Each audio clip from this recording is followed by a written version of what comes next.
the new prime minister of Canada, Oh. who by all signs Mm-hmm. won in a blowout because of the rhetoric of Donald Trump.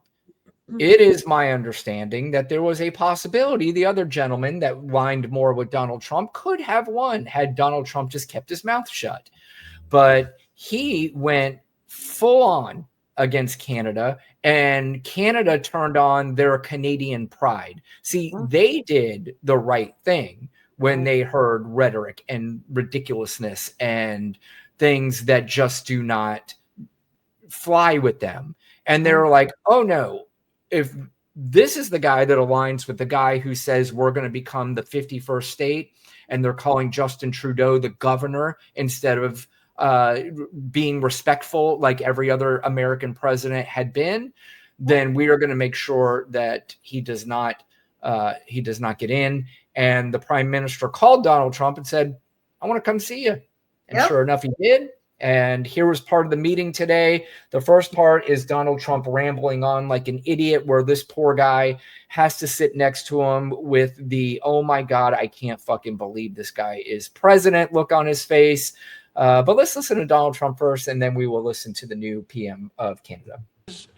Very friendly. We're not, this is not going to be like, we had another little blow up with somebody else. That was a much different, this is a very friendly talking about Zelensky conversation, but we want to make our own cars. We don't really want cars from Canada. And we put tariffs on cars from Canada, and at a certain point, it won't make economic sense for Canada to build those cars. And we don't want steel from Canada because we're making our own steel, and we're having massive steel plants being built right now as we speak.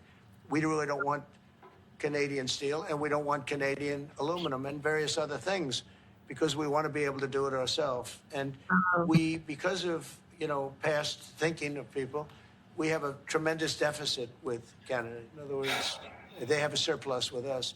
And there's no reason for us to be subsidizing Canada. Canada's a place that will have have to be able to you know what, Lana? take care of itself. It doesn't even matter what he's saying at this point. We don't really I can't stop looking. I heard him when he said, oh, yeah, it's a new and improved Oval Office. Yeah, 24 karat. I'm like, all gold and gaudy motherfucker. You're sitting here in 24 karat gold while you're telling Americans, oh, your kids can only get 3 pencils and 2 instead of 250, but I'm going to outfit the Oval Office in 24 karat fake gold. Like, stop playing with me right now. Donna, it is insane. But the new prime minister did speak, and he had this response to Donald Trump to basically just let him know your rhetoric about taking over Canada is not happening, and we are not for sale.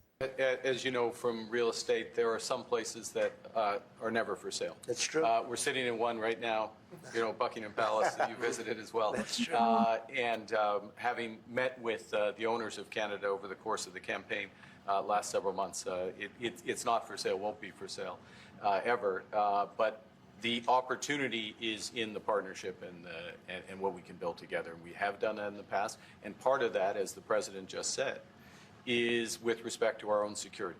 And my government is committed for a step change in our investment in Canadian security and our partnership. And I'll say this as well, that the president has revitalized international security, revitalized NATO, and us playing our full weight in NATO, and that will be part of it. And they have.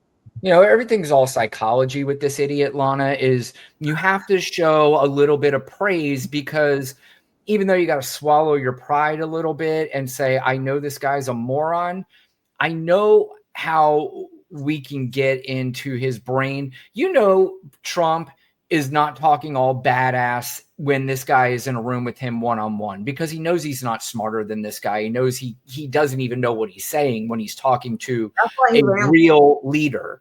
Absolutely. And that's what it comes down to is he's just like, let me just say this. Let me get in front of the American people and the cameras, make it clear that we are not for sale, and that I'm not going to be pushed around. I will be cordial with you, and you're going to be cordial with me. I'm surprised he got that in, because I listened to it and I'm just like, this is unbelievable because Trump rambled on for 40 minutes and Mhm.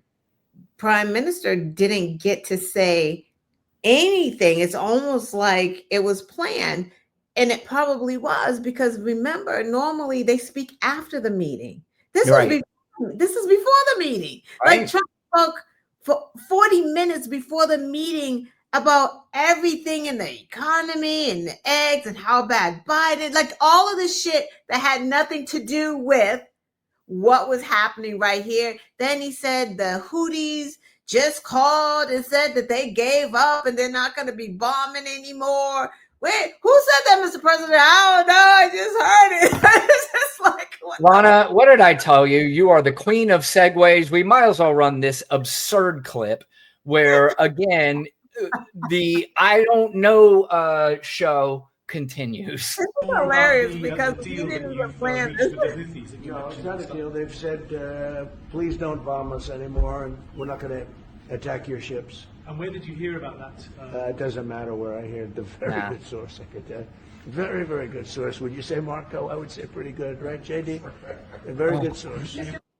How about having zero pride in yourself at all to sit there? Yes, Yep, Daddy. yep. It sure is, Daddy. Yes. Yep. Yep. Can I please spend the night at my friend's house? Please. That's exactly. It's so pathetic. Like, how do grown men allow themselves to be treated like that? Is the power that important? Although I will, part of it too, Lana, again, I said it earlier, it's the psychology. These two can't stand Donald Trump. JD Vance and Marco Rubio think he is a fucking moron. And if he were to drop dead tomorrow, those two would get together and celebrate if he did. And they just, I think the power is important enough for them that they know that once we get past this fucking moron, and if we can continue to hold on to power, then you and I will really have the power that we want to have. Oh, that's Donald absolutely- Trump is almost in the way of them a little bit. Yeah. Oh, yeah. That's absolutely what they're talking about because we know both of them are going to run. Yep. These two people are going to run. Yeah. There's no question about it. And, you know, I do feel, I think they only keep him around because he is the empty-headed vessel and that he will do whatever they tell him. All they have to do is go, yes, sir, when they ask the stupidest fucking questions in the world and you point at Marco and you point at JD, no difference. It doesn't even matter what he said. You're just going to go, yes, sir, that's absolutely right. That shit Didn't is even hear the question, but yep. It's hilarious. He's like, he said the Houthis, what they just called. They're like, yeah, please stop bombing. Like, that's what they did. Like, Yeah.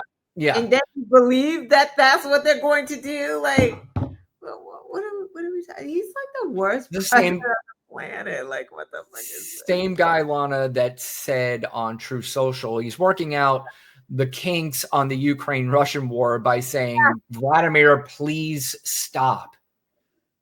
Please stop is what he said.